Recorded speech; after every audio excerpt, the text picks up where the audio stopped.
Sheet Radio. I'm your host, ProWrestlingSheet.com editor-in-chief, Ryan Satin, here with my co-host, Jamie Iovine. Hey, everybody. And my co-host, Kevin Silva. Sorry, didn't mean to cut you guys off there. I was trying to rush in here since I was running a little late today. My apologies.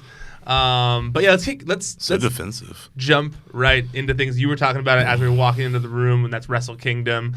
No, I didn't have a chance to watch New Year's Dash yet. If anybody needs to go back, I mean, New Year's Dash is always kind of like, I always consider New Year's Dash the way they treat it. It's almost like senioritis. It's almost like, let's go out, let's have fun. It's almost like a house show. Like it's like you go out. Usually something like big something will happen, but the matches by and large are just big tag matches throughout the night, you know. And but if you have to watch anything about New Year's Dash, then you have to watch at least the first 20 minutes, which is the Jushin Thunder Liger retirement ceremony. Is it worth watching? Because I didn't know if like it was worth watching since it's in all Japanese, and I didn't know if it would have the same here's the thing. Gravity. Well, I'll tell you this much. I thought the same thing. Like whenever I saw the memes, like saying like, "Oh my god, I'm gonna start crying," when they were watching it, and I didn't really get it because I was like, I mean, I've never felt that way when a wrestler's retired. You know, like even the ones that speak English. You know, I'm serious. Like even you didn't feel that way with like Ric Flair. Nah, I mean because that's part of it. Sunrise, sunset. You know, right, fair enough. And Rick Rick wrestled at least 6 years faster than he should have been. Fair, but I feel sad for like Edge and Daniel Bryan. Well, that sucks because that's just like you worry about the person. You worry about the person. Yeah. You know, like that person needs to walk, let alone. Yeah. Anyway, fair. But it wasn't so much of a sad thing. It was a happy thing. Yeah. Which is very different than the way they do WWE goodbyes. And it's very much honor, which of course it's Japan. Sure. That's a big part of their culture. And it's just it was cool to me because I'd never seen what I've always seen photos of like when Baba retired and like when Vader died, they did like that cool ceremony for him. But I'd never seen one like in real time, like of a guy that I watched before, you know, and like having the different stables, like the face stables coming out, and it was cool. Like I've never seen. It was just cool because if you'd never seen one in your lifetime that was a wrestler that you knew growing up, which we all did, of course, yeah, and. There was parts that were like really sweet, like the fact that all the factions, like it's not the entire New Japan locker room that just comes out. It's the factions one at a time, except for Bullet Club. They didn't come out because they're the bad guys. Yeah, fair. And makes sense. And it was cool. Like they hand him flowers, you know. Like these men are visibly crying and stuff. Tanahashi was a mess. Tanahashi was a mess. And then I saw the video. I saw like a few clips on Twitter. But I was shocked that I had never seen Jushin Liger's wife or son in my entire life. But just the look on their faces, like it was like the fact that his wife was the one who came up with the idea of the Jushin Liger character, you know. And wasn't it an actual character that was created by a guy? I don't know. That guy was there too. Because all I know is Gino during the ceremony said like she was responsible for something in his like him making it a wrestler because the creator of Jushin Thunder Liger was also there. I saw him like taking pictures with the guy and stuff like because I'm pretty sure it was an actual like character out there. I'm not. Be that as it may, she was like an instrumental part of his career, of course, and it was just cool, you know. Like he really like it. Really, they said this in commentary during Wrestle Kingdom, and I didn't really think about it until I watched it. Until I watched the retirement ceremony, was Jushin Liger is one of those very few people that can, even though his face is almost 99% completely covered, he could still emote, which it's hard to do that. I mean, of course. Kane was able to do it, you know, Ray can do it, but it's a lot. Ray's whole face isn't covered. Yes, that's true, and you could tell his emotion just even he was full gear. And I thought it was funny. Like even said, like I was talking to like Gino or the British guy. Who's the other guy? Who's the other commentator? Not Gino, not Rocky, the skinny dude. Oh, Chris. Chris, yeah. He was like, yeah. He was talking to me earlier. And he said, I feel really weird considering everybody else is in shorts and a t-shirt, and I'm the only one in full gear, just standing in the middle of the ring. Because that's what a lot of it is. It's like they surround the outside, and they're all in like shorts and t-shirts. No one's in wrestling gear except for him. And I thought there was. I'm sorry to. No, go ahead. There's one last part that I thought was so cool to me. The 10 bell salute, which was At first, I'm like, that's a little confusing morose because he's alive. Yeah, but it's the end of the journey. It's Okay. the end of the Jushin, because he says today ends the life of Jushin Liger, the wrestler. makes sense. He said that, and it's so still a little weird. it's different in Japan. Yeah, bro. it's different. I don't know their We're culture. just accustomed to it being. I didn't That's think why of that. that's why the Haunted Mansion in China is so different in Disneyland, because they have such different viewpoints of death. Yeah. And that's another country, but still, you know what I mean. Yeah. And then the cool part was everybody gets in the ring and they hug and they celebrate and stuff, and they stay in the ring and he leaves, which I thought was like Nice. cool. Yeah, You know, nice. like he waves goodbye to everybody. He does his pose on the ramp, and then then everybody's in the ring clapping and stuff. It's like Great. Yeah, it's Nice. off to new things. Well, what do you think, Kevin, about the match, his final match? Did you like how he kind of went out his bat? He kinda went out losing. That's always like what we seem as like a traditional thing for wrestling is like you go out putting over the new talent, and the way that he like even after the promo or the commentary afterwards saying like, oh, like I couldn't, there's anything I threw at him, there's nothing that I could have done to put him away. And it's just like Hiromu had such a huge like. I mean, a Daniel Bryan-esque type of thing, where He had a big weekend. Came back from the dead, basically, in wrestling, and so it's really not quite like Daniel Bryan. right. I He know, wasn't but, retired. I know, but at the same time, like no one expected to see him wrestle again for the most part. No, I think everyone expected to see him wrestle again. I mean, they wanted him to wrestle. I mean, I don't think it was ever said that he was going to stop wrestling. He's just being Well, I'm just saying, argumentative. Daniel Bryan said I'm done wrestling. Hiromu is like a young guy that was like has been training to come back ever since the injury happened. A lot of people didn't think he was going to come back to wrestle. Anyways, He broke his neck really badly. Yeah. Like, it was scary. like scary. Okay. Oh yeah. Okay. I don't remember people saying that he wasn't. Oh, That they okay. thought he wasn't going to come back. He's Oh. been teasing that he was going to come back since like it happened. Oh, okay. Okay. Okay. I only run a wrestling fucking news website where I've covered every single like step of his injury. Isn't it crazy that people hate him on the internet? It's wild. But yes, It was a big weekend for him since he came back, though. Yes, obviously. Yes, that was my opinion of that match, Ryan. That was your only opinion of the match, that you were surprised that he was coming back? That's not always it. I said a lot of. Why are you asking? I'm just saying. I was just saying. I I didn't. said other things, Ryan. We could roll back the tape later. Okay. What'd you think of the match, Jamie? Which so the one with Hiromu and Tanahashi. I mean, that's the same person. I mean, Jushin Liger. Sure. It was fun. It was. I mean, the match itself, in my opinion, was. I found it weird. It was a tag match. I would have liked to see him have a one-on-one before he went, because both of them were tag matches. Yeah. I thought the first one on night one was crazy, considering all those old ass dudes like doing grandfathers, like taking like serious dudes up. bumps, Yeah. like suicide dives and shit.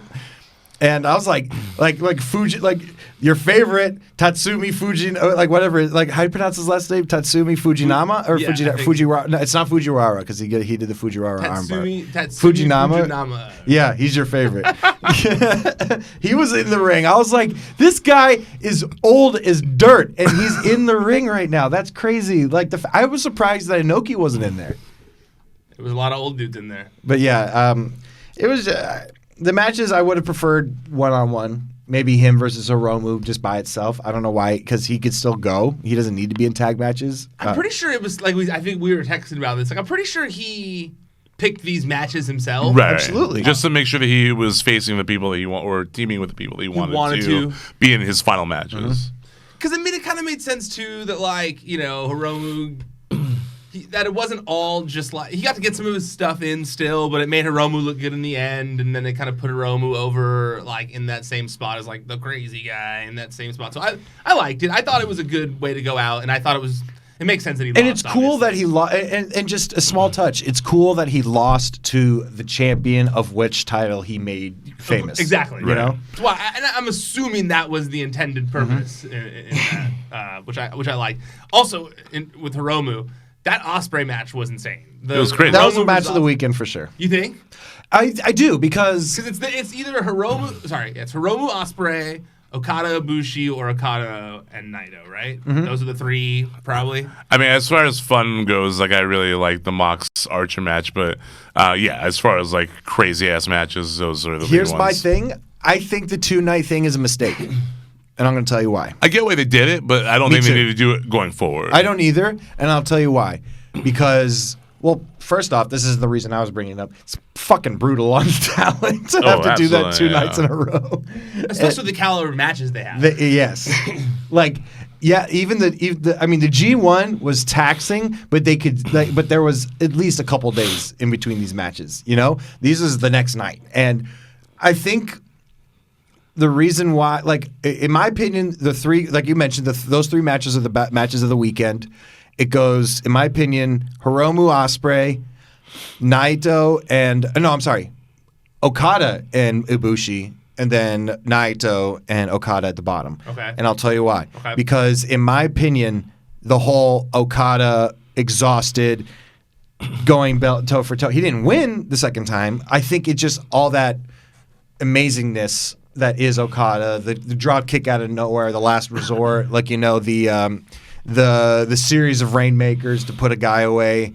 It happened already, not 24 hours before. Sure. You know, and it's like all that cool stuff is dope when there's space in between it. If even just a week, you know, even just a week, but that's why Naito and with the Naito match and the Okada match, it really felt like they just took the highlights of the matches they had the night before and then just did it together, in my opinion. No, that makes sense. That's what you're saying, and I agree with you I agree with you in the fact that I think that one night is better than 2. I think that we all 3 agree there. I think that this is me personally. I think that just everyone's so hyped on. I think Wrestle Kingdom has built a reputation of you're gonna see all awesome matches on there, no matter what. You might not know the storylines or whatever, but you're gonna see awesome matches on this show. And I think that the hype is there for some people that maybe don't watch all year round. That you almost don't know which one to be more hyped for, and you lose some of the hype for day 2 because I felt like Jericho and Tanahashi was also a great match. I enjoyed the hell out of Jericho and Tanahashi. I don't think it was the best of the weekend. No. I don't think it was the best of the weekend, but it was cool to see 2 guys who are legends that you absolutely didn't really expect to ever probably go against each other. There's different worlds, but they did mesh well together, and I liked it. Was I likened it on Twitter to Desert Trip that was out here, that concert that was out here with all the legendary bands. It was cool to see that these legends can still perform at such a high level after doing it for as long as they've done it, and that's kind of how I felt when I was watching Jericho Tanahashi. But I felt that would have been cooler on one big card, and I realized that Night 2 already was a monster card, and I realized that it was kind of cool for this to do the whole double dash thing, but I do think that 2 days is excessive. Even if WWE did that for WrestleMania, I would say it was excessive. You're someone who's going there live, it's a lot to see a 10-hour show live or whatever WrestleMania is these days. To do that back to back and to have your same hype level, that's not easy. It's a lot on the fans, I think, too, and the wrestlers. It's so much on the wrestlers to have to put up that same caliber of match the next night. For me personally, I was gonna say, for me it was Okada, Naito, Ospreay, Hiromu, and then Okada, Ibushi. And that's just because, man, when I watch Ibushi matches, I think he's great. I think he's fantastic. He's so good. He's innovative. He's believable. He's very, very believable. But I'm so scared when I watch his matches for his health and his safety. When I see the way he lands, when I see, I'm literally just God, that guy is in actual pain. I'm oh, absolutely. I don't want to, I realize it's a contact sport we're watching, but we're also suspending our disbelief, and I don't want to actually see these guys get really badly hurt. Strong styling, no joke. These guys really go off, and the thing was it's looking at the top of their roster.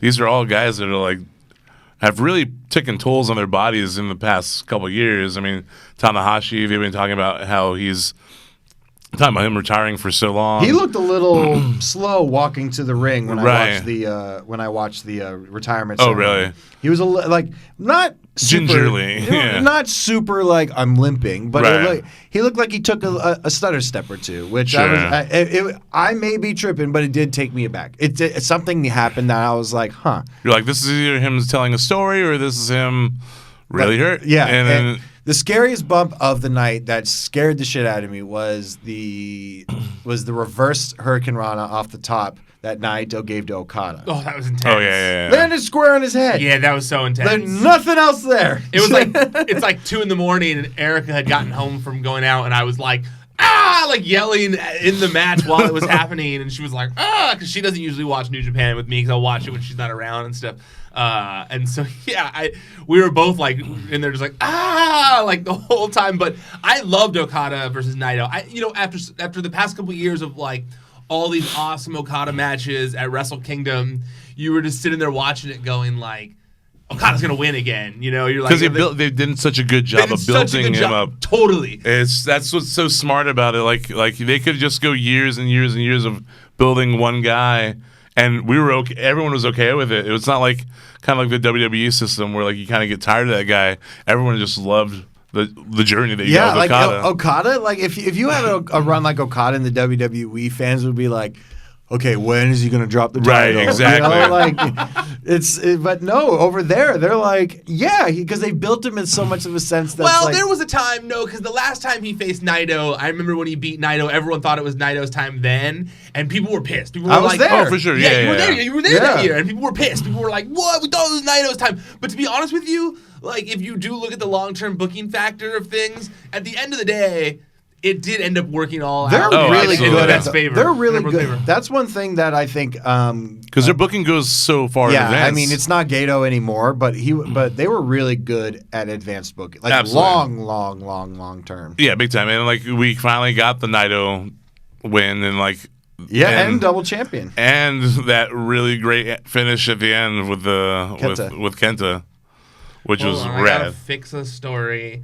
The WWE ice cream bars thing. No, what? They're canceled? No. Ryan. I put them up today. The Good Humor. You're selling the ice cream bars? You put them up? It was in Good Humor. They're not having. Man. So they sent me all the info today about when it comes out. So I put it up, and they just wrote me saying that the month was wrong. That they sent me the wrong month. I said February is when they're coming out, and it's coming out in April. April? 2 more months? Gotta wait for WrestleMania season? Can't have popsicles come out in the wintertime, Kevin. They're not popsicles. They're ice cream sandwiches now. But discuss that for a second. How do you guys feel about that? no chocolate. There's no chocolate. There's no chocolate and there's no stick. The stick's fine. I'm fine with them being a sandwich. I don't like it. I like because I'm a big Haagen-Dazs fan. Sure. But at the same time, the chocolate. You need to have the chocolate. That was what made it. You have to have it encased completely in the breading. So all it really is just the same. All it has in common with the one before is that That's the breading. Is the printable. Yeah. Picture. Well, it'll be the same. I'm hoping it's the same like kind of tasting breading. I don't remember it enough to know. Yeah, I mean, I wouldn't know. I'll be like, yep, this tastes good. Yeah, it tastes just like it. This tastes like John Cena's face. Good. Ryan was upset that CM Punk wasn't on the face of the box. No, did that sound like I was upset? No, I didn't. That was a say total that. joke. You're very upset. Yeah, Clearly. that's the last thing I'd be upset about. But like, I was laughing because I was just thinking in my head because I was like, man, when I wrote the story up and they confirmed that John Cena was going to be on the ice cream bars, I just laughed to myself because I thought Just like an exact representation of everything that CM Punk was mad about. Yeah. It's like perfect harmony. It's like 2011 all over again. You know, we're finally getting him. But John's gonna be on. Exactly. Yeah. Like John Cena hasn't even wrestled all year, and I'm not saying that they obviously should put CM Punk on them.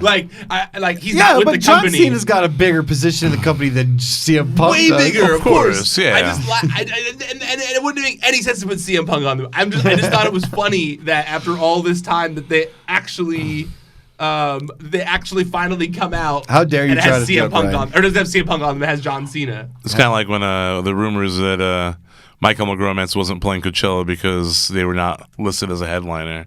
It's like Rage Against the Machine's Is still that the headliner. real? Is That's that like the rumor? The rumor, yeah.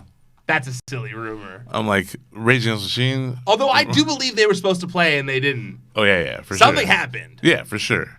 All right, well, let's move on a little bit here. I also want to say, so I loved Okada Ibushi. I loved Okada Naito. I loved Hiromu Ospreay. I also thought Mox versus Archer was awesome. And that moment with Minoru Suzuki was awesome. So the Mox Archer thing, like why I like that match so much, real quick, is that was everything that we've gotten out of like those crazy Mox matches on AEW, which everyone was like, that's too much, and like it was just toned down enough to where this is very enjoyable. Well, I think Archer took that table bump so well. Oh yeah. Like when he was slumped over the edge of the chair, the table, just like dead, like selling. He looked like he got shot. Like he was in pain. Yeah, he had to get stitches in his arm from the table. Well, he didn't sell it. That gash. Yeah, no. He didn't sell that he was he hurt his elbow. Yeah, no, it went in to like fun. Yeah, fun. Those tables, boy, they don't play. Like,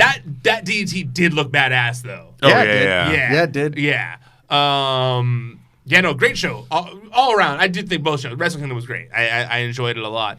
I also we had a bunch of returns in the WWE the past week. We've had the Usos come back. We've had Sheamus officially come back. Yep. John Morrison was shown spotted on TV. He's spotted. He's going to be on Miz TV officially this week now. He did a Boba Fett in A New Hope. Who's like, how you doing? Okay, I've been meaning that time has passed now since you brought up. That was supposed to be Boba Fett that was that supposed to be Boba Fett that picks up the Mandalorian as a child?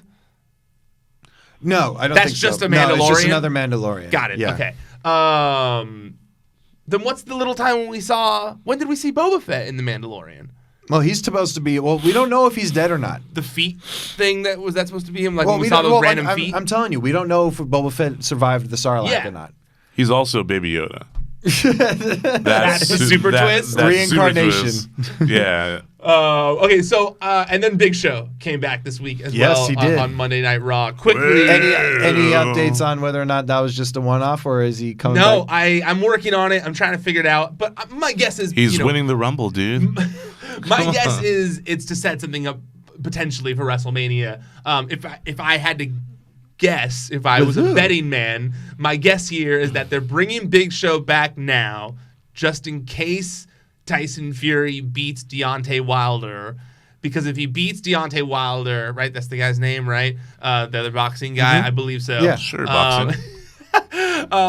If he beats him, they're obviously going to want him to do another thing at WrestleMania. If he loses, probably not. But if he beats him, they're probably going to want him at WrestleMania, I would imagine. So my guess is this is to set up Big Show versus Tyson Fury, potentially, if he wins his boxing match at WrestleMania, because Big Show did say that he wanted to wrestle at WrestleMania when he was interviewed by Steve Austin a few months ago. He said he wanted to wrestle at WrestleMania because that's when his Netflix show is coming out and they want to promote it. But also, putting all the pieces together. But also, Braun's supposed to have the Big Show spot now. I feel like Braun is supposed to have the we already did Braun versus Tyson Fury. I know, but Braun has to have the gimmicky spot. So now, that's what I'm saying. We did Braun versus Tyson Fury. I know, so but now they're going to repeat it because it's supposed to be as good as WrestleMania or better. Sure. Crown Royal. So now it's Crown Royal. A drink. Oh, sorry, Crown Jewel. Sorry, Crown Jewel. and Crown Jewel. So we're gonna get the equivalent in Big Show versus Tyson Fury, and we're gonna get We're gonna get Brock versus Kane again. That's what we're gonna get at WrestleMania. You guys don't think that's what Brock's doing this year? Dude, for right now, I really thought you meant Glenn Jacobs for like a split second. No, when you Cain said, Velasquez. Sorry, I was like, why? Why is that the mayor? Why? What? Mayor versus mayor. I mean, I'm glad. I know they have pyro now. Mayor You can do the versus fire. That's true. Mayor versus Suplex City versus mayor of Knoxville. True. No, I meant Cain Velasquez. I'm guessing he's gonna be good to go by then. In all honesty, this links back to the other topic that's next. But First, I'm going back for a second. I was watching the Chronicle I was watching just that 20-minute Chronicle when they went to Mexico City. And is he going to become a regular competitor? Like, what's going on here? Like, I feel like semi-regular. I think is my. I believe he got injured though. He was dealing with an injury when that happened, which is why the match at Crown was Jewel the way it was so short. Which is why I'm hoping that we see a longer version at WrestleMania. And I'm praying they let him do like a little bit of lucha stuff and he gets his win back, or now we get the rubber match or whatever, So and then we have him at Hennessy and Coke in Saudi Arabia. I loved the Usos' return. I thought the Usos was done well. You knew that it felt for a while now with this whole Roman having no friends thing that it was going to lead to the Usos coming back. I like their updated look. They got the short hair now. I was kind of hoping that one of them was not going to cut his hair. Like I was hoping that like one of them was a look different.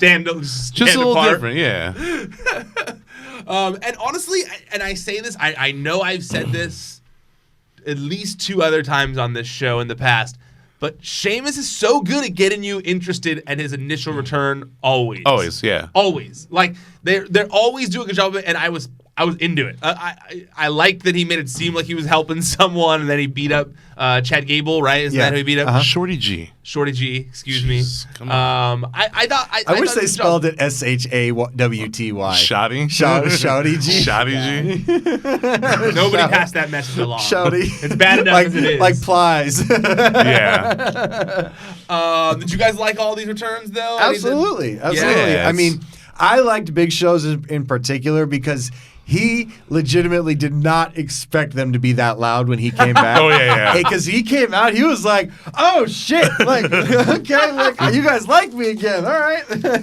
I will say it was as far as like making sense, it definitely didn't make sense to me at all. Okay. But as far as like, sure, why not? It's fun. Yeah, fair. Especially because they made it look like he was going to be Aleister Black for a minute when they Right. knocked on the door, and it was like, oh, they're knocking on Aleister Black's door. They're summoning him for a fight. Like, okay, cool. And then Aleister Black came out for a match, and you're like, wait, what? Like, I also wonder, since Kevin Owens didn't talk to whoever was in the door, did he just look at him and what was Big Show doing? Just like, I think Big Show was like vaping in the corner. oh, we're good. And he walked in and a big vape cloud hit him in the face, and he was like, oh, I like We're that. he's good. back. We're good. He Yeah. had like that family size like Jiffy, and he just had his like, finger and he's like, what? It's like, oh, we're good. That man knows his peanut butter. What'd you guys think about Brock Lesnar entering himself into the Royal Rumble? I'm waiting for the. I like the idea. Sure, I like the idea of the way Heyman phrased it, like that he's just gonna fight everybody, the entire WWE. I like that idea. That's a great idea, but I will require some explanation as to what happens if somebody else wins. Does that mean they're the champion, or does that mean they get a title shot? I think it's the same. They just get a Same title thing, shot. yeah. I would like it to be explained what happens if Brock Lesnar wins. Does Yeah. Brock Lesnar challenge The Fiend if he wins? Himself. Well, that's what I like. I hope that he goes, no, I'm challenging myself, win, don't have to work WrestleMania. Later, Vince. Yeah. Or he just Give me shows that up. paycheck. Later. Or he just comes out with like a just actual boombox and just like playing his own music. Brock just gets to do what he wants to do in the ring for Yeah. 10 minutes at WrestleMania. Just like Brock hour. Just cleaning a deer. Let me show you this picture slideshow of my last hunting trip, and it's just on the Titantron, just one by one. If anybody talks during He was like, 60,000 people. I brought some venison for the front row. If you want to have a piece, if you want to have a piece. it's my venison jerky. He's like one of those jerky guys who Yeah. does jerky at home With with the little bags. So he's going, okay, so this is the spicy one. All right, dude with the long hair who's always here in the front row. You can try this duck one. I had a lamb burger for the first time yesterday. Ooh. It was delightful. Was there feta? Was there feta involved in this? Oh, you mean the cheese? Yeah. No, but I wish I did forget the cheese. I didn't intentionally not get cheese. Okay. I made the mistake. Where was this from? It was from a place called Burger Snob. Okay. We only have limited time, Yes, so we do. let's before we get into your burger snob situation here. Lamb burger. Sorry. I do love the idea of Brock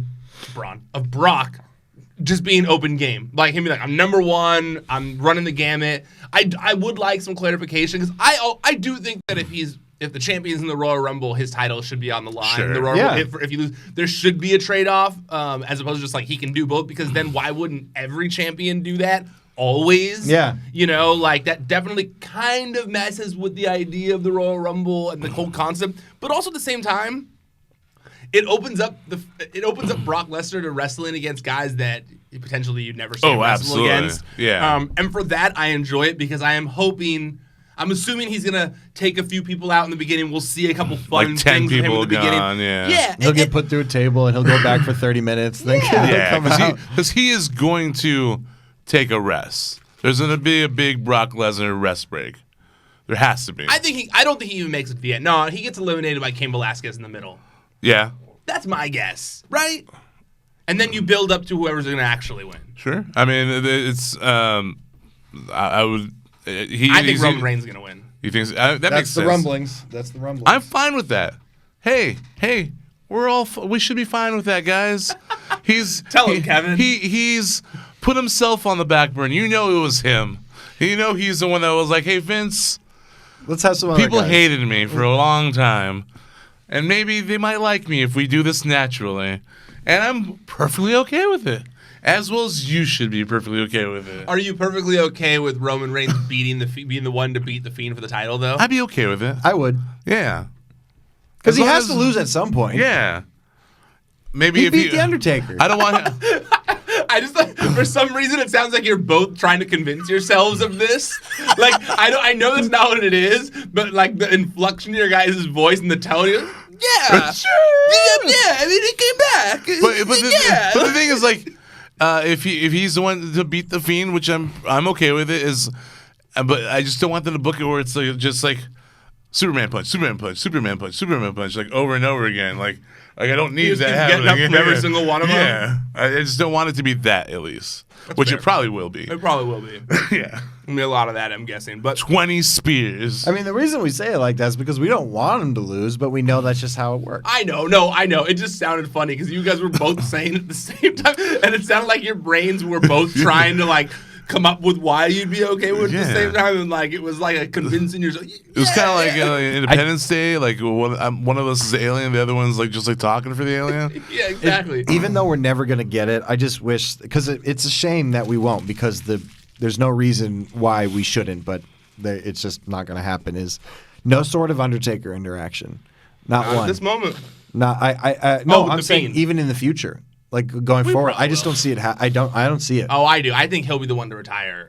I think if the Fiend continues to be a successful thing, I think he'll be the one to actually retire the Undertaker. I would love that, man. I would love that. He's been trying to keep that spooky vibe going for WWE, and I feel like he deserves it. That's what I would like to see at least. Do you think they give it to us here? Do you think we get to see? Because NXT people are going to be in the Royal Rumble. They've said it already now. Because Payman said it in the promo. I saying, bro. Do you think that they give it to us? Do you think that they give us some sort of interaction between the two of them? I almost feel like if they do it, that Riddle's just going to get tossed. I know, that's my biggest like fear, immediately. too. Like I feel like that's what's going to happen. I also think that just from what I've seen, I think there's a definite sense of reality to this issue between Brock and Matt. It was never an issue until Matt came to the company and I'm going to retire Brock Lesnar, because he'd been saying this. But if you think Brock Lesnar heard that just in his daily he wasn't. Brock wasn't going on Pro Wrestling Tees and seeing a shirt saying retire Brock Lesnar. Like he wasn't doing that. And Brock, as he scrolls Twitter or something, Brock's he was like, oh, maybe I'll get this in like the soft tee. When he gets his Google alerts about his name, like he's not doing that. No, and now that I just from what I understand, if they were to get in the ring together, I would not. I'm not saying it will. A receipt will happen. I wouldn't be shocked. Yeah, sure. This is the guy who, Braun Strowman was a little rough, just a little rough. He's not rough with him no more. Then we just put it that way. Oh, for sure. Yeah, absolutely. Yeah. Yep. I also have the fear. Like as much as I want an interaction, my fear is also that as like a humbling situation that Matt Riddle's music hits. He comes in and Brock punches him a couple times and tosses him out, and that whole thing is done, which I really hope they don't do. So I almost hope he's not in the Rumble, because that's what'll happen. I almost feel like just even like with like his music's very silly. Like Matt Riddle's music's pretty silly song. So like you have like bam, bam, bam, and he's like doing his little thing. The whole thing. And then he like kicks the sandals, and when he kicks him, he just gets right, and then immediately out. And then fist bumping as he goes out. Okay, let's get into a little bit of NXT before we switch over to AEW. Rhea Ripley came out this week. She and then in classic WWE fashion, confronted by all the women in NXT who want a title shot, including Toni Storm and Kaylee Ray from NXT UK. They have a match. Really good stuff. I don't know if I love necessarily the cliche I should be number one contender. No, I want a number one contender. No, I want one. It's so easy to write. So it wasn't, to me, it wasn't like anything mind-blowing. It was a good match, though. Yeah, absolutely. The one problem I had with the whole thing was so just show that Candice and Kaylee Ray shouldn't be on the same show, because it even tripped up Morrow, because he was like, he's like, LeRae has a match this weekend. And I was like, where? Like, why is she in the NXT UK? And then I was like, oh, Lee Ray is what he meant to say. That is confusing. Yeah. That is confusing. Tommaso Ciampa had that cool video package about how he wants the NXT title back. He wants Goldie back. He wants Goldie back. I dig it. Obviously, I'm guessing that's like WrestleMania weekend when he gets it back. That seems to make the most guess, but I don't know. That you'd think if they're starting that now, that would be the like end goal. I to be honest, then it's kind of weird to me, because then, even though there's exceptions to my statement, I feel like just WrestleMania weekend is like when the title changes.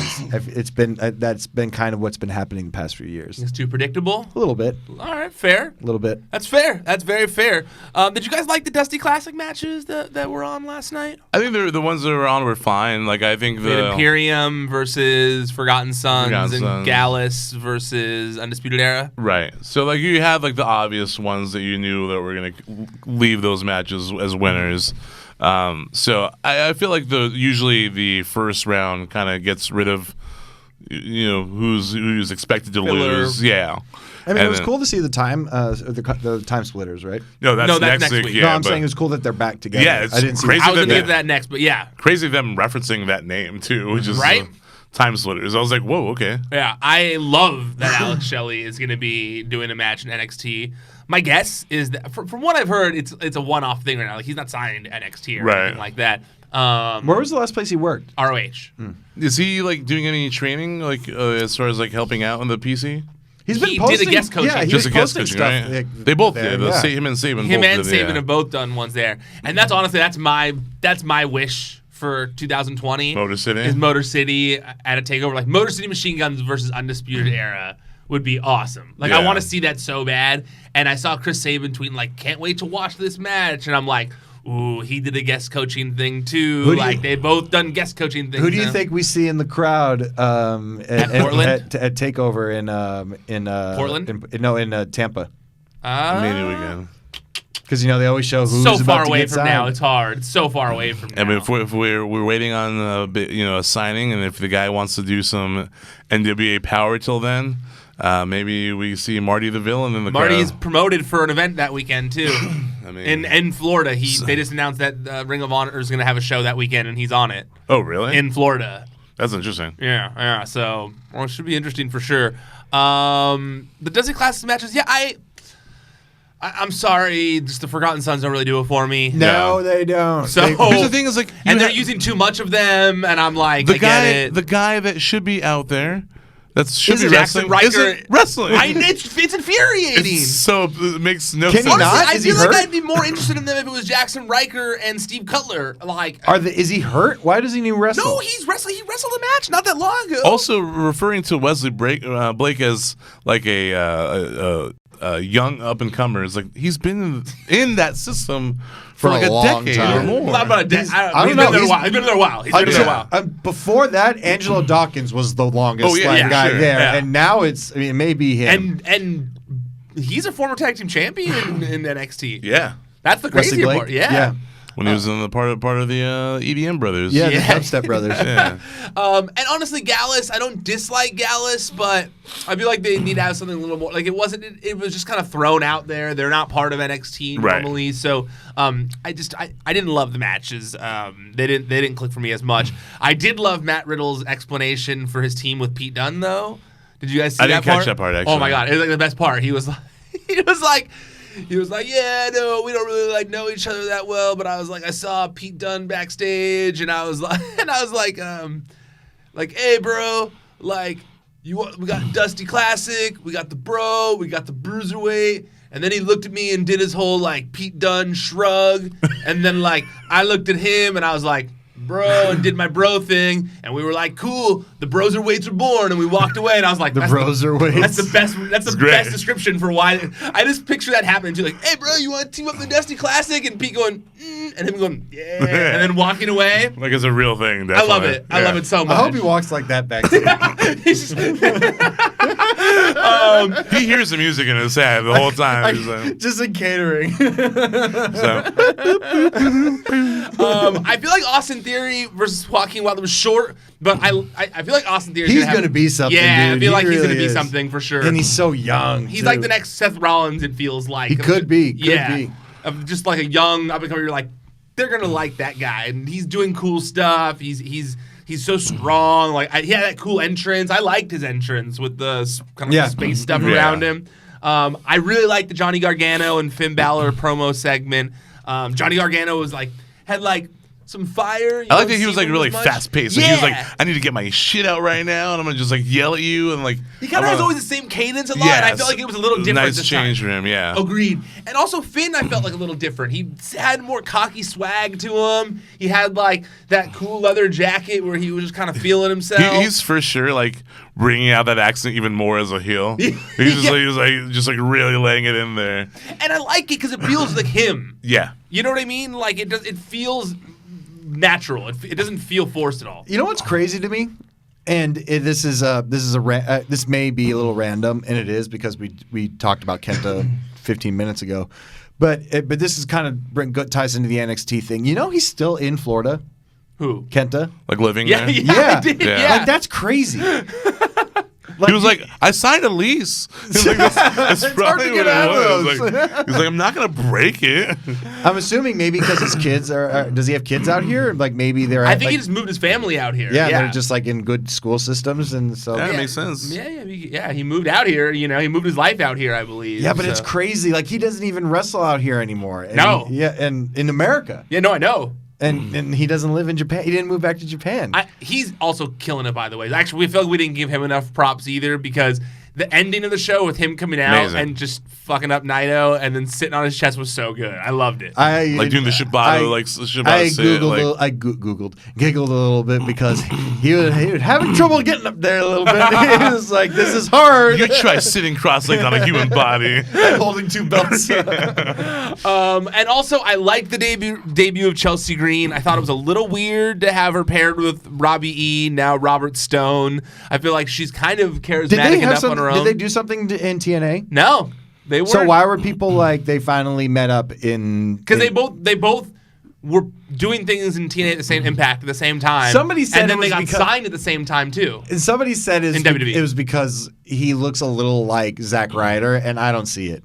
His character was supposed to be like the Yeah. same thing, but like back in Impact. Yeah. But that's the only Well, he thing. did it before Zack Ryder. Well, I know. I'm saying like they had a similar character. Yeah.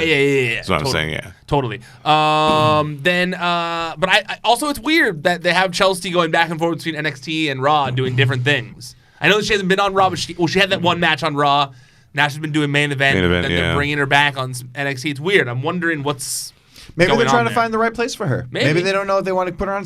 Maybe this is how we're going to see things are a little different now, coming from the Performance Center. Yeah, you no, know? it makes sense. Yeah, maybe they got because now that NXT is viewed as one of the top brands, now they can't just go immediately to NXT. Because this is her first time on NXT TV. Yes. Yes. Okay. Yes, so like. Chelsea Except for that well, one time when they showed her in the crowd. Yeah, in the crowd. Yeah. Okay. So I mean, it only makes sense to like. It's interesting that she wasn't ever their first time on TV wasn't on NXT. It was just like, hey, Very weird. let's toss you on this show since you probably is it Christmas break and with your boyfriend. So It was random. It was very random. But I mean, I like it. I think she's a fantastic talent. Absolutely, So yeah. I'm excited to see they're finally doing something. it's so with her. funny. Like she had no really interest in wrestling until she was like she saw a match. She's like, oh, that looks badass. let me do that, and then trained by Lance Storm. Smart.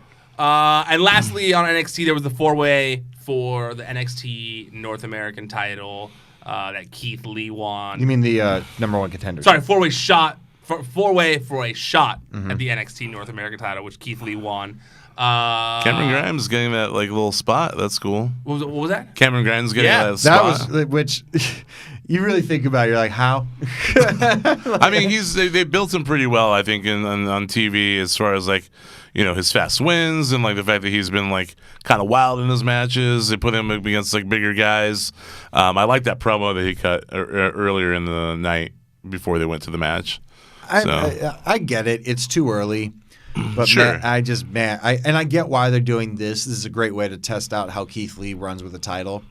But man, he's just so great. Like I'm just bummed that he's not just shot immediately to the top. And Me too. I get it. I get why they're doing it.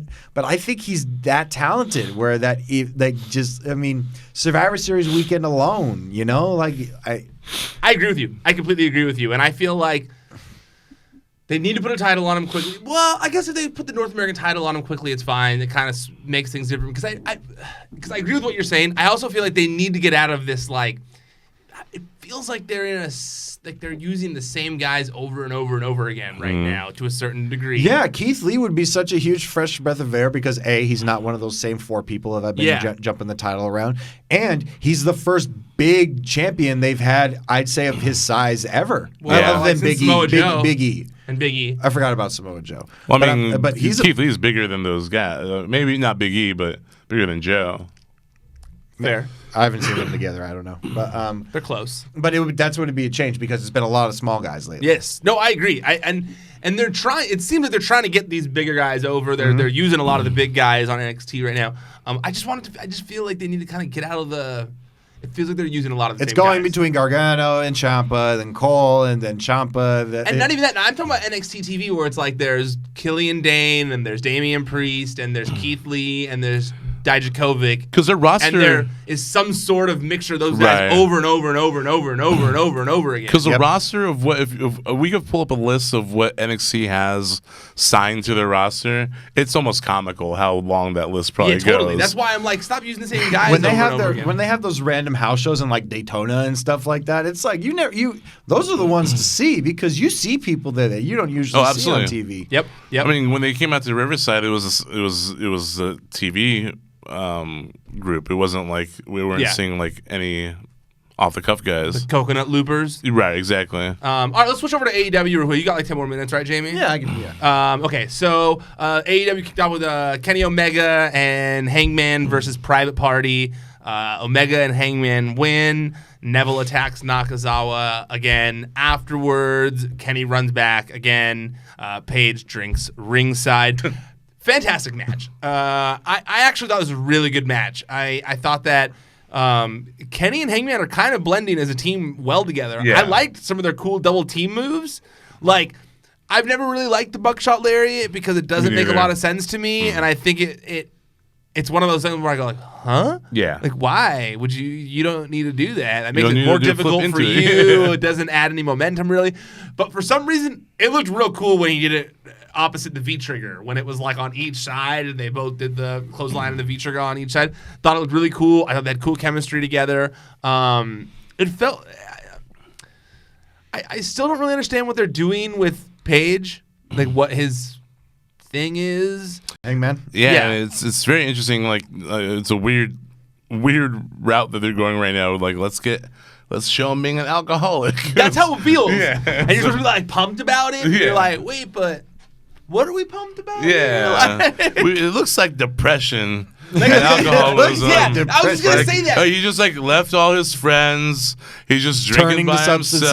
himself. He's just out on TV in the front of the crowd drinking on the job. Yeah, like because with Stone Cold, at least with Stone Cold, he's like drinking on the job, and he was like it was an active rebellion 1 and 2. He was winning, so it was like he'd win and then he'd pound beers. It was after the match. It was after, and Paige did drink after the match this time. Right. But it was weird that there was anyone, but it was just it had a different. It just has a different vibe to it. I think also feels different when you're sipping on a drink rather than like just like pouring it on pouring your beers face. down. Because then you're like, oh, that's a party.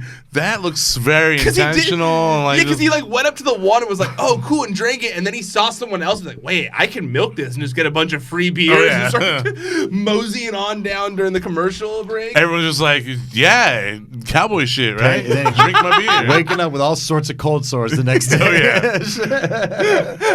Okay, then we had can I say something about Private Party, though? Absolutely. I think they got to get a little more definition to them in terms of, like, people are like, you can't compare them. They're very different than Street Profits. I have yet to see what that is yet. They have similar gimmicks.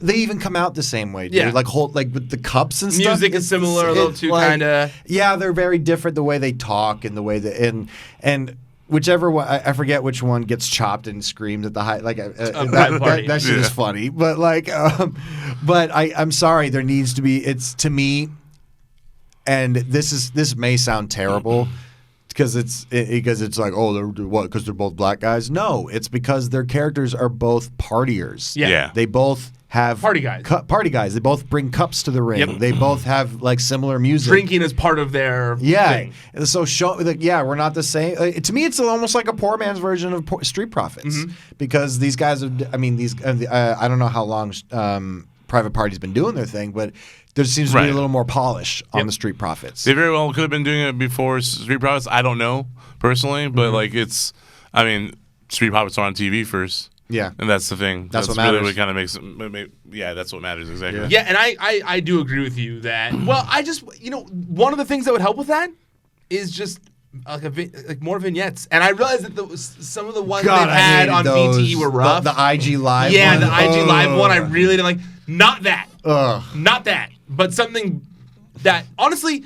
They should let that looked like it was filmed in like the Bucks' backyard. That's what it looked like. Yes. They should let Nick Mondo work with them. I bet you Nick Mondo could make some cool stuff with them. And it seems like Nick's doing a lot of the Dark Order stuff. I feel like, but I feel like he could do some stuff with them too. The Dark Order should be kissing his ass because he is making them better. If that's what it is, not great.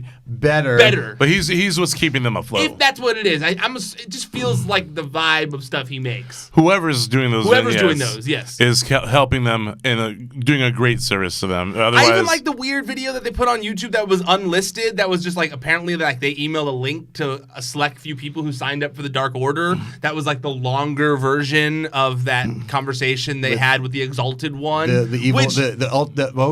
What was the something power? What did he call? The higher power. Higher power. That's what he called it. But the Exalted One is what he's called.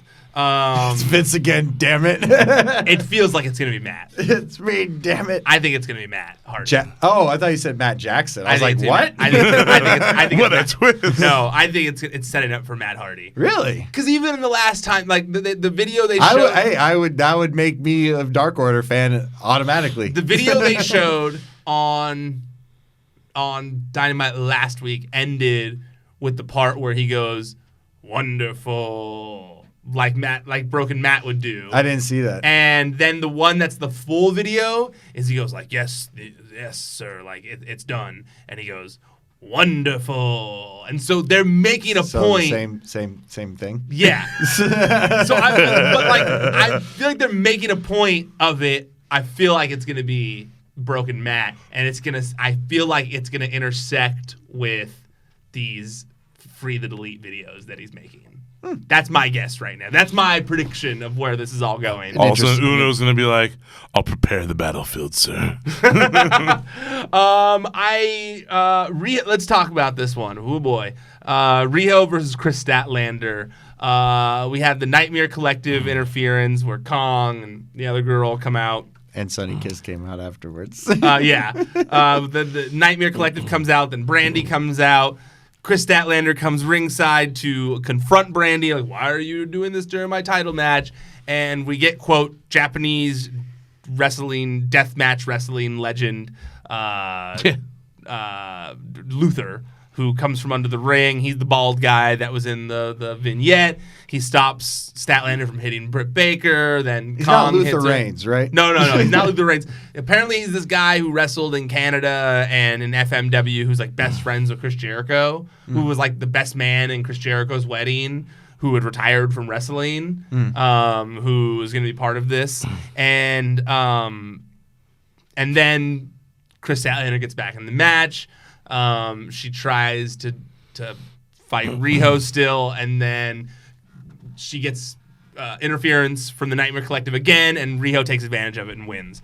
One, I hated the fact that Riho just cheated to win, basically. Like, it didn't make any sense, and I just hated all of this. Like, I was looking forward to this match. I really was. Yeah, I think a lot of people definitely were looking forward to this match, and just to kind of throw it away, like, it just feels like I think the Riho title reign has kind of run its course, of course, and yes. and so I was looking forward to it because of Kristatlander. I was hoping they were going to correct exactly, course. and so like I feel like everyone was expecting a Statlander win, but no, we got this weird spooky things. I just feel like Kristatlander is connecting and Riho is not. It's not, and it's the language thing. That's It's all. also the size thing. Like, I'm sorry, it's no different than Marco Stunt. And I get it. There's a girl, so it's a little. It's not as starkly different, a huge contrast in sizes as Marco Stunt.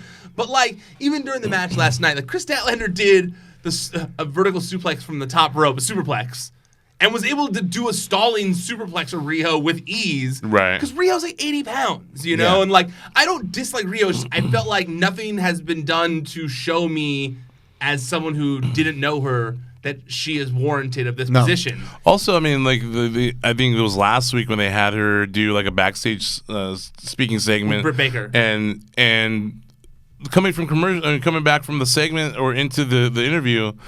Like, they still have like the sound going from the arena, and you could barely. It's just stepping all over the interview. Well, and she didn't talk. And she has like one line that she said. Yeah, she didn't talk. Britt Baker interrupted her. Right. And also, what's Britt Baker's thing now? Just I sit ringside and make faces. NXT showed me ringside, so now that's my new gimmick. Like, what? I don't like.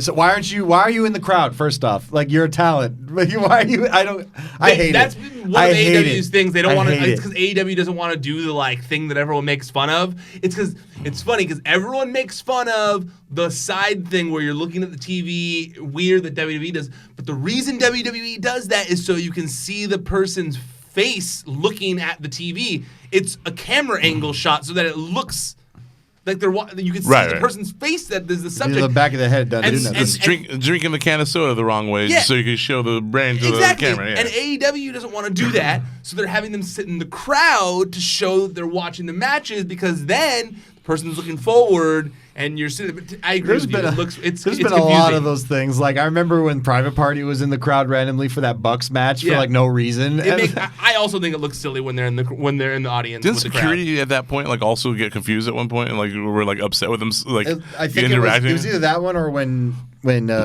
I think it was when Santana and Ortiz took off like popped up or like took off their hoods or something, because they dress like regular people. Yeah. Ortiz and Santana, they don't really dress like especially when they're not doing in ring stuff, when they're just like cutting promos and stuff. They dress like I do, you know. Yeah. Yeah. And last on the Statlander thing, I think a lot of people were like me. I think they thought this was like, cool, we're gonna new year, new focus, Statlander, good call, like, we're on it. And then instead it was just like a bunch of like the stuff that most of their fan base that they claimed to be catering towards would hate, because it was something that you'd see on WWE. So Jericho's been champion for not a year yet, almost a year, right? Almost. Okay. Because it's just been a year ago, a few days ago was the first show, yeah. No, it was the launch announcement. Oh. Remember, because they announced on January 1st. And it didn't start till October. Yeah, that's right. No, October was the TV show. Yeah. But Jericho versus Hangman, I forget what show that was at, but it was still months later. Christopher Daniels versus Sammy Guevara. I don't want to spend a lot of time on this one because not too much happened. Nope. Pentagon Jr. came out. Dark Order came out, declined. Pentagon made me laugh. He was about to go up for the moonsault. Hey! Do the thing. Oh, I was. It's like when someone sees a celebrity out in public and they're like they see Macaulay Culkin and they're like, "Hey, do that, do that." And he's like, "Well, now you put me in a weird position now." Like, I love it. He's like, "Hey, do the thing." I'm going to tell him to do the thing, and it's like, "Well, I was going to do the thing until you stopped me." And now I'm very self-conscious about the doing the thing. Cody and Dustin versus Lucha Bros. Arn stops Cody afterwards from giving MJF an answer. I loved this match. I thought it was a great match. I just like really Arn on the mic, dude. I think he's fun. Really? I do because I think him saying like, I just feel like I love Arn on the mic isn't something Arn hears all the time. it isn't. Not in his career. Usually. It isn't. That's not knock on Arn, but he was side by. He was beside Ric Flair, so I think that also And he's known for his like my spot promo is one of the more fair. Yeah, he can speak when he needs to. Fair. And I don't know, like whenever you see Arn Anderson, you see legitimacy. Yeah, totally. You know? Yes, absolutely. Of course. And when he got on the mic and he started saying, I don't know who died and said that MJF was the champ. Like I was like, he probably would say that. Yeah, absolutely. I also like that too because I was saying the same thing last week where I was like, because it's true. Who said MJF gets to make these rules? Yeah, as I was telling you guys in our group text, I feel like this is where we get I feel we're leading towards Arn Anderson turning on Cody, right? Yeah, so somebody mentioned that last time. It just feels like Kevin. It feels like that's where we're going. To do what? I don't know. I don't know. That's the problem. That's the problem I'm having with it. I hope not, because then what it means, then we're getting like Sean Spears having a new horseman with Tully and Arn. Nobody wants that. You just said things that are probably going to happen. Oh, God. I did love MJF's promo with DDP. I thought it was fantastic. And now we're getting a match with DDP in 2020. Which is so weird. On TNT, no less. On TNT. And he's going to wear the same exact thing he wore in that promo, boy. Oh, yeah, of course. Oh, yeah. If you think we're getting the jeans and the tape around the abs nope. No, we're definitely not getting that. That is so funny if he tapes up his abs. And at Bash at the Beach, no less. Yeah. It's DDP on TNT at Bash at the Beach in 2020. Wild. But honestly, like, I loved it. MJF, like, I didn't love his promo last week as much, but this one where he was like, when DDP was talking and he whipped out his phone and he was just like looking at Twitter, tweeting. And then he started tweeting saying like, when will this old fart shut up? Yeah. I was dying. That was so good. And then he's just live tweeting things that are being said until it was his turn to talk. So good. I loved it. When he did the whole like Diamond Daughters thing. Oh my God. Make him feel the bang. Good. They're starting to do things with him that are not. Because that was his issue with him, was he was so good, he was hysterical. Mm-hmm. And if you laugh, then you're not really hating him. You know, you're booing because he wants you to. You know? But like with the Diamond Daughters thing, when he said like, and when he started doing that, I was like, this is a little uncomfortable. Well, he said, I'm going to make him feel the bang. Is what he said. I was like, oh my God. But when he did that, like he was like doing it from behind and stuff, I was like, this is something you don't usually see on a cable television wrestling show. 100%. I was like, whoa, all right, okay. Fantastic stuff there. Jurassic Express versus Best Friends and Orange Cassidy.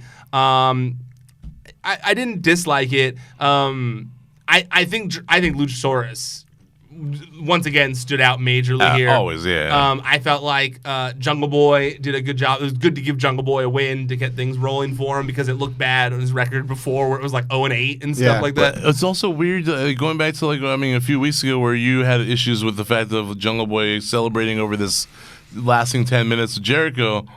Then he just was flabbergasted that he won this match. One match. I'm just like, okay, now I see where in retrospect, it definitely just doesn't look too good. Totally. Yeah. Totally. I agree with you. At least this one was a win, as opposed to him being like, oh, I lasted. But I do think that it's clear that they're working on making him something in 2020. That they feel like he's going to be one of the ones. And Orange Cassidy was great. When he actually did a move this time where he did the flipping to the stunner and all that kind of stuff. I got so confused during that initial flurry because I was like, because I forgot that he's not on, because you know why? Because he's such one of those type of characters. I forgot that he's not on the Jurassic Express. Like when he did this flurry and then he gave a drop kick to Jungle Boy. I was like, oh, that's right. He's not part of the goofy team, you know, because he's the one. He's you'd think because Christopher Daniels and Trent, they're not silly, they're silly online. Trent, yeah, that's what did I say? Christopher Daniels. I'm sorry, Chuck and Trent. That's what I meant. They're characters, even though they're smart asses. They're not a fireman, right. These guys are a dinosaur, Tarzan, and an elf or whatever the fuck, And you'd think a guy like Orange Cassidy would be part of the Jungle Sure. Express. So I'm just saying, I got mixed up. Real for a quick, second. speaking of wrestlers being firemen or something, what's going on with Breezango? Are they just like? Every week they just got a new job. Yeah, okay. Are they? Do they? But when did they last wrestle? Oh, I don't. Didn't they? They did at Takeover. Okay. Did they not? I just feel like we're kind of missing out Breezango right You got now. another story you got to change, Ryan? Sorry, I was reading something. Sorry. No. Just reading shit in the middle of the show. No, Look sorry. I at- saw something that made me look at mad. that. Sorry. He was looking at Wikipedia of ice cream. He was like, "How do I make this?" Let's get to the last topic because you guys all got to get out of here. Moxley turning down the Inner Circle. Didn't quite love this because It it, didn't was land. so. It didn't land. It no. was real. It went too long. Too long. Too long, yeah. They didn't need three celebrations. It was so obvious that he was going to turn. What I really wanted to see was him demolish the car. That's what I thought they were going to do. We And I was didn't like, get that. No, and unless they're maybe going to do that later. And obviously, I realize can't demolish a car that expensive. Like unless they're going to do some sneaky stuff to make it look like they did. It's a very expensive Right. car. You can't really mess that. Come on, man. He scammed him out of the car. Scammed him. I guess He scammed them. I guess. But He so broke we're that- all on the same page with that one. Didn't fully love it.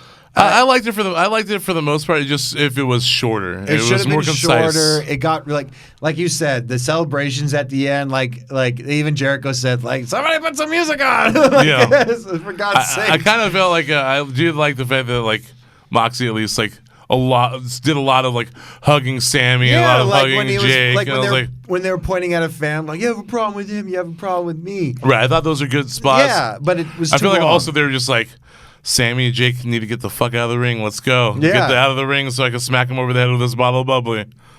And did you notice when he reached for the second one, it shattered in his hand? Did it? I didn't notice. Yeah, no. it happened super quick. He goes back for another one. I think just one that he could like celebrate with, and I think he doesn't realize he reaches for one of the prop ones, Right. and it just shatters in his hand. I'm so strong. So much adrenaline because I got this new car.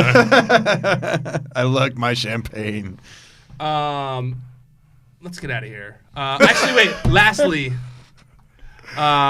should we bring up the CM Punk Miz thing? I think it's so stupid. I think it I was don't like know. out of line. No. I think it was like I don't I know. just know Fox and Brownie was like, ooh, what are we going to do now? I just thought it was mean because it was like, what did Miz do? Like Miz was doing nothing. It was a slight. It was a slight jab, if at best. At At best. himself, Miz. 'Cause I He's like, didn't we change didn't the change the culture. culture. That's himself because he's saying like, oh, it wasn't CM Punk episode. I I get think it. he was just being like sarcastic about it too, though. Yeah, you if know? at best it was a slight. Slight jab. jab. Like it was like It's like an Orange Cassidy Orange kick. Cassidy kick, yeah. Jay, where can people find you on the internet? You can find me on Twitter at JAMIE_IOVINE or on Instagram at JAMIEIOVINE. He's got the black lung Something in my pop. throat. You can check out Network every day. That's NTWRK for different drops, raffles, and events. Check out Championship Wrestling from Hollywood every weekend. We tape every Sunday, and we're not hard to find. And Kevin, what about you? You guys can find me at Kevin Gets Rad, cross-platform. All right. You can find me at Ryan Satin on social media, at Wrestling Sheet for the website, ProWrestlingSheet.com. That's where you can find all the top stories in the world of professional wrestling throughout the week. YouTube.com/C/Wrestling Sheet. Podcast. Search all your favorite podcast platforms for Wrestling Sheet Radio. You can find me every once in a while on WWE Backstage. It's on FS1 every Tuesday night at 11 p.m. Eastern Time, 8 o'clock Pacific Time. All right, that's it. We're done. Officially tapping out for now. Until next time, stay out of the dirt and keep your eye on the sheet.